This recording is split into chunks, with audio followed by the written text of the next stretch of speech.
Practice করলে তো হইলো না। লিসেনিং এর জন্য আমাদের তিনটা জিনিস লাগবে, তিনটা জিনিস। মানে ব্রেইনকে যদি আমরা অ্যাসাইন না করতে পারি যে কি দরকার, তাহলে সেই অনুযায়ী তো আগাইতেই পারবো না।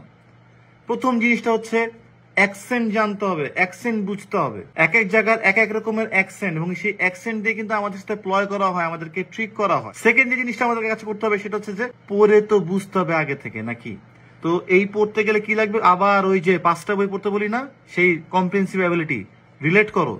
আগে পড়ে দ্রুত বুঝতে হবে, খুব টাইম প্রেশার থাকবে, 30 সেকেন্ড সময় দিচ্ছে, 1 মিনিট সময় দিচ্ছে, দ্রুত পড়তে হবে। কোনো কোচিং দিয়ে তোমাদের দুইটা জিনিস হয় না। হ্যাঁ, কোচিং কি করতে পারে? থার্ড নাম্বার যেটা কি টিপস, ট্রিক্স, প্লয়, স্ট্র্যাটেজিস, এইগুলা হচ্ছে আলটিমেটলি কোচিং সেন্টার তোমাদেরকে বুঝাতে পারবে। যে এখানে যদি একটা গ্যাপ থেকে তার আগে দা থাকলে একটা নাউন টাইপের কিছু বসতে পারে, এখানে একটা প্রিপোজিশন টাইপের কিছু আসতে পারে, এখানে একটা টাইমের উল্লেখ থাকতে পারে, এখানে কথা এদিক ওদিক ঘুরাতে পারে, এখানে ডানে যেতে পারে, বামে যেতে পারে, এরকম বহুত কিছু হতে পারে আর কি। সো সেটা হচ্ছে থার্ড জিনিস। তো আমাদেরকে আলাদা করে অ্যাকসেন্ট বুঝতে হবে, সেটার জন্য আমাদেরকে ইজি জিনিস থেকে শুরু করতে হবে। আমি আমার কথা বারবার বলি, আমি মুফতি মেনক এবং ওস্তাদ নোমান আলী খান এদের লেকচার শুনতাম, তোমরা আরো শুনতে পারো, লেটস টক শুনতে পারো, যেখানে নিহারিকা আছে, আরো মিশেল আছে, অনেকেই আছে। রিডিং অ্যাবিলিটি বাড়ার জন্য আমি 5টা বইয়ের কথা বলি, এটা শুধুমাত্র লিসেনিং এর জন্য না, রিডিং এর জন্য, লিসেনিং এর জন্য, সবকিছুর জন্য।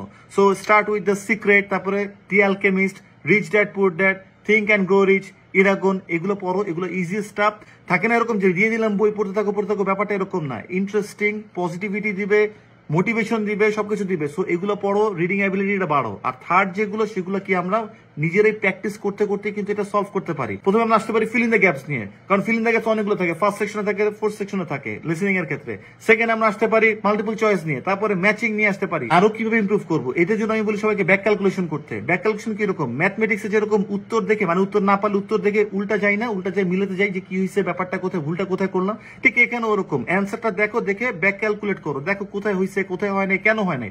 যদি কনভারসেশন না বুঝো, বইয়ের শেষে লিসেনিং এর ক্যামব্রিজের প্রতিটা বইয়ের শেষে কনভারসেশন পুরো লেখা আছে। ওই জায়গাটা আসো, শোনো, লেখা দেখো, শোনো, লেখা দেখো, বারবার নিজে বুঝতে পারবা যে এই ওয়ার্ডকে এইভাবে বলে। ম্যাসিভ গ্রোথ হবে, বিলিভ মি।